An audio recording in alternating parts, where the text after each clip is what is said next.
ما سل ځله ورته ویلي دي چې که اسلام منې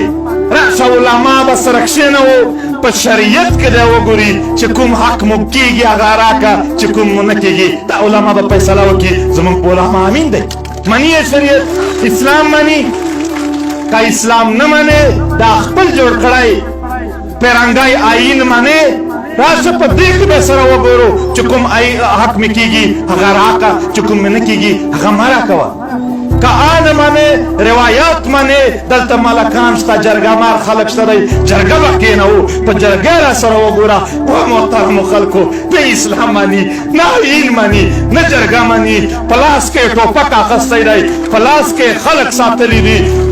کوتک ته یې ورسره هغه ووهه هغه مړ کا هغه ورک کا په زور باندې په جبر باندې بختانه غلام ساتي آیا دا دسته قبوله ده څوک به قبوله کړي یاره نیکونو خو مو وخت ورسره تېر کړو تهمتونه نه پرې کوو د سپینګیري د ګیله نه رانه کوي وخت یې تېر مو که نه مو وکړل څه مونږ د ژوند زمینه نه شوه برابره پلارونو مو وخت تېر کړو مونږ یې تېروو بچي مو رالویږي دا ماشومان زړه پرې وخوږېږئ سبا به یې په پنجاب او په سیند کې خلک په د ویښتانو نه سیکر شوي به یي دا ته یې پرېږدئ دا ماشومان دې ته لویوئ چې پنجابیان یې په دا نس تس کې وهي ته دومره بې جرته یې چې هر کال چې لاهور ته سیکان راځي بیا اعلان ورته وکړې چې بغیر پاسپورټ راتللی شي د نرجوت سینګ سیدو سره دی د دوی د سیکانو پټکی په سر رابدل کړی وي ورسره ناست وي آرمي چیف ته ناست وي وزیر اعظم د ناست وي سیکانو ته د لاره خلاصه کړې ده او ته دلته د کلمې او د اسلام کیله ځان ته وایې او په مسلمانانو یې بندوې دا ستا کوم اخلاقیات دي کوم اخلاقیات دي دا ستا دا کومه ته د اسلام کیله یې زه هر وخت ورته وایم چې دا د اسلام کیله دعوه کوونکي د زما سره کینی که په تېر 50 کاله کې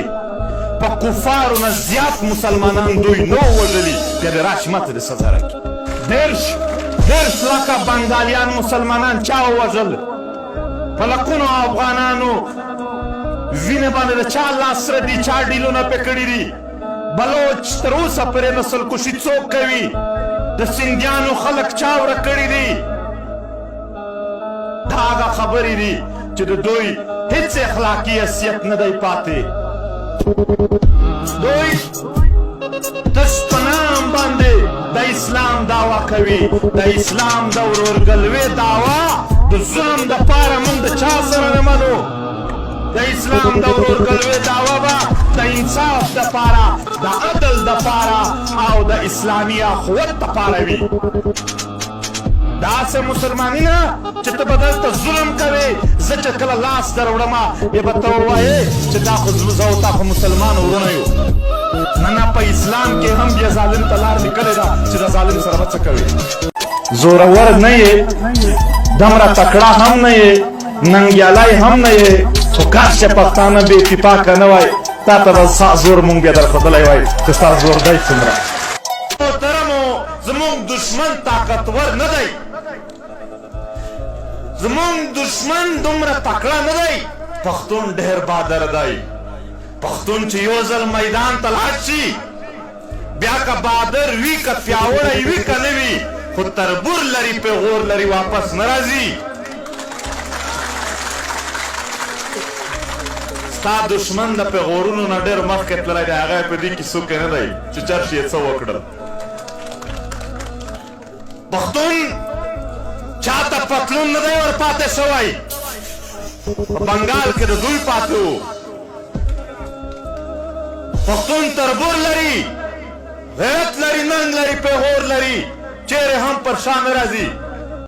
ته څه وایې چې دا ټولې خبرې به داسې په اسانه پاتې شي دا پښتانه دي دا افغانان دي دلته ډېر زورور راغلي وو نو په چنګیز خان نه خو نه زورور هغه راغلی و په کومه لاړو فتح کړل پښتانه افغانان تر تا ته پرېږده ستا پلار پیرنګی دلته و موږ ورته کمزوري ښکارېدلو مونږ ورته کمزوري خلق ښکارېدلو، مونږ ورته نالایق ښکارېدلو، مونږ ورته داسې یو ځنګلي خلق ښکارېدلو، ځان ورته پیاوړی، ځان ورته قابل، لیاقت، شجاعت هر شی په ځان لیکلي و او دا خاوره فتح کوله. نن موږ په خپله خاوره موجود یو. چیرې دی پیرنګی؟ دلته شته؟ نشته دی. داسې د دنیا هر طاقت چې دا خاوره په زور چا هم د نیولو کوشش کړی دی د تباهۍ سره مخ شوی دی. نو لهذا د راتلونکي وخت دپاره پښتانه افغانان دا یوه دعوا ضرور کوو چې هر څه هم مشکل جوړېدو ذمہ دار یې د پاکستان ریاست دی، ځکه چې ابتدا دوی داسې وکړله چې نه قهر جوړېدو، ضد جوړېدو، نفرت جوړېدو، غصه جوړېدله. د پاکستان یو جج و جسټس جاوید اقبال، هغه خپل انټرویو کې وایي چې یوه پښتنې مور ډاکټر صادر راته وغوړولو داسې چې زوی مې حقی ورک دی، زه به دا ملک در پرېږدم، در نه لاړه به شم، بیا مني در سره. یاره څادر یې خلکو پښو ته ور واچول، نه مني. خلک مونږ ته وایي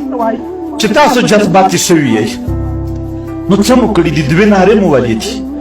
که د دوی اعمال را واخلئ دوی د نارې سره نه جوړېږي، کږې خوله په سوک سمیږي. هېر مو یو شی نه دی. وا سپینګیریو دا ساده ساده کیسې چې کوو ګرځو بهرته نه یو. وس ته برابر شي وس، د ځان وس ورته برابروو، د خپلواکۍ په خوند به هم پوهوو. بیا